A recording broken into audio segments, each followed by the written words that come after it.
সুপ্রিয় শিক্ষার্থী বন্ধুরা, আসসালামু আলাইকুম। প্রথমে এমএস শামীম চ্যানেলের পক্ষ থেকে সবাইকে স্বাগত। আজ চতুর্থ শ্রেণীর 2026 সালের গণিত বইয়ের 60-61। তো প্রথমে 60 পৃষ্ঠায় যে বলা আছে যে 20টি বিস্কুট এমনভাবে ভাগ করে দেওয়া হয় যেন প্রত্যেকে 3টি করে বিস্কুট পায়, তাহলে কতজন লোক বিস্কুটগুলো পাবে? তো এখানে মূলত ভাজ্য, ভাজক, ভাগফল ও ভাগশেষের মধ্যে যে সম্পর্ক, এই সম্পর্কটাই বোঝানো হয়েছে। যে 20টি বিস্কুট এখানে আমি 20টা ফোঁটা দিয়ে বোঝানো হলো। তো এখানে 20টা ফোঁটাকে 3টা করে দেওয়া হয়েছে ভাগ করে।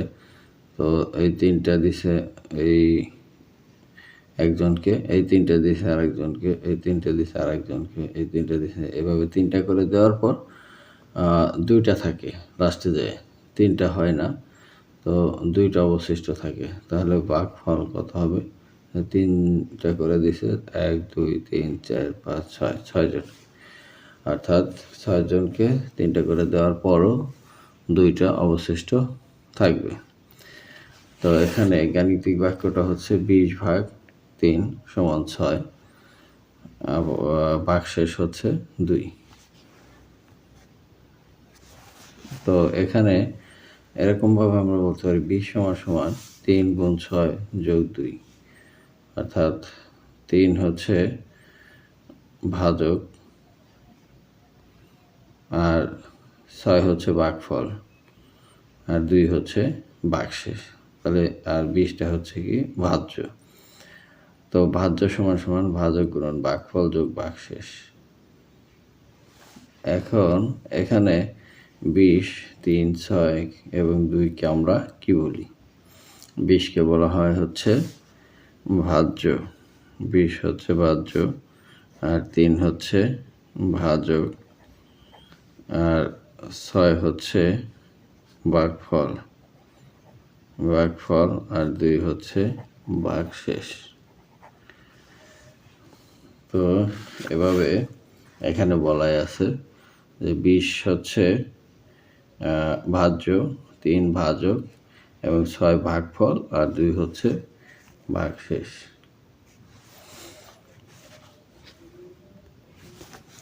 এবার রাতুল বলল যে তাহলে ভাজ্য = ভাজক গুণন ভাগফল যোগ ভাগশেষ। তুলি বলল, বাহ, চমৎকার, ভাগের উত্তর যাচাই করার জন্য আমরা এই সম্পর্কটি ব্যবহার করতে পারি। তো এটা হচ্ছে আমাদের একটা সূত্র।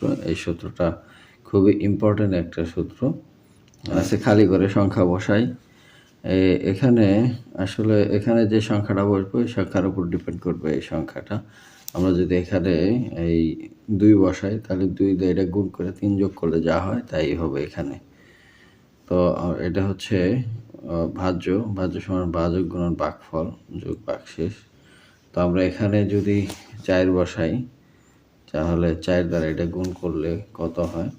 146 × 4, 4 4 24, 4 4 16 আর 2 18, 4 1 4 আর 1 5, যোগ হচ্ছে এই 3। এই 3 যদি এখানে যোগ করি তাহলে 7 8 5 587। এইভাবে আমরা করব। আবার এখানে যেহেতু এই ভাজ্যটা দিয়ে দিছে, এই জন্য এখানে রেস্ট্রিকশন আছে যে এখানে 190 ভাজক হলে 190, ফলে 387কে 190 দ্বারা ভাগ দিতে হবে। ভাগ দেওয়ার পর যেটা ফল হবে এটা এখানে বসবে, অবশিষ্টটা এখানে বসবে। তো এটা 190কে যদি 2 দ্বারা গুণ দেই তাহলে হয় 380, আর এখানে আসে 87 আর 7, তাহলে এখানে বসবে। এখন আছে সঠিক কি না যাচাই করি, অর্থাৎ 872কে 28 দ্বারা ভাগ করলে 31 ভাগফল আর ভাগশেষ 4। আবার 5345কে 35 দ্বারা ভাগ করলে ভাগফল 152 এবং ভাগশেষ 28, এবং 996কে 9 দ্বারা ভাগ করলে ভাগফল 11 এবং ভাগশেষ 6 হয় কিনা আমি এখন খাতায় করে দেখাচ্ছি।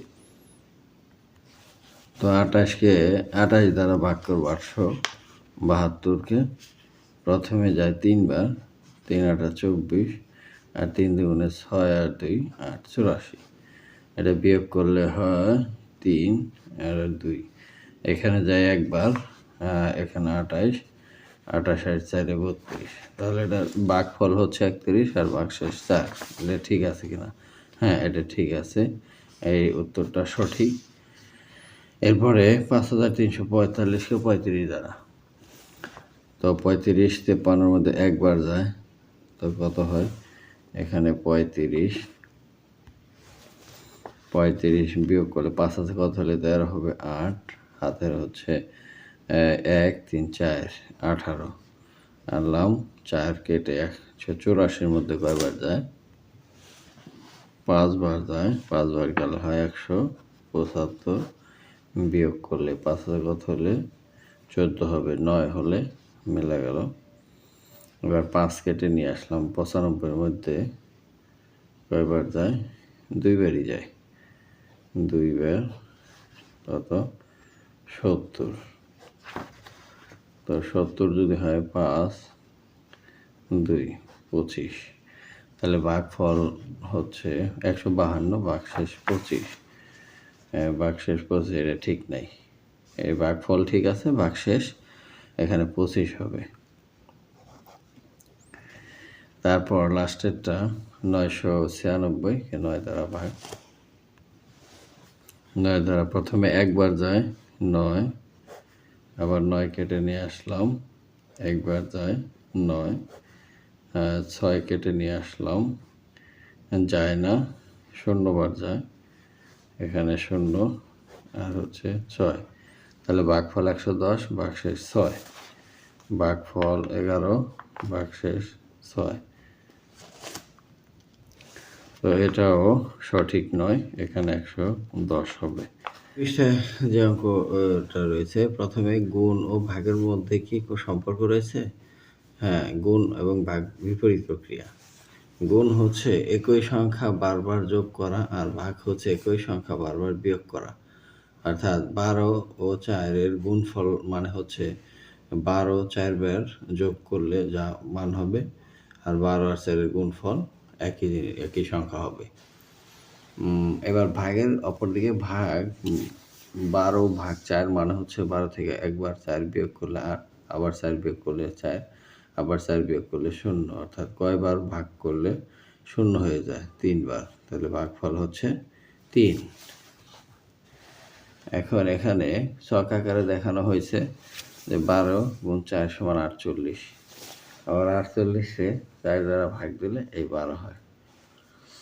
আবার এখানে 48 ভাগ 4 সমান 12, এই 12 আর এই 4 গুণ করলে 48। তাহলে সম্পর্কটা দাঁড়াইলো কি, যে গুণ্য গুণন গুণক সমান গুণফল, আর ভাজ্য ভাগ ভাজক সমান ভাগফল। খুব সুন্দর একটা জিনিস এখানে উপস্থাপন করা হয়েছে, যে গুণ্য গুণন গুণক সমান গুণফল, আবার ভাজ্য ভাগ ভাজক সমান ভাগফল। তাহলে লাস্টে আমরা কী করতে পারি, যে গুণ এবং ভাগ উত্তর যাচাই করার জন্য আমরা এই সম্পর্ক ব্যবহার করতে পারি। তো শিক্ষার্থী বন্ধুরা, আজ এ পর্যন্তই, দেখা হবে পরবর্তী পৃষ্ঠার ভিডিও নিয়ে। সে পর্যন্ত সবাই সুস্থ থাকবে। ধন্যবাদ সবাইকে।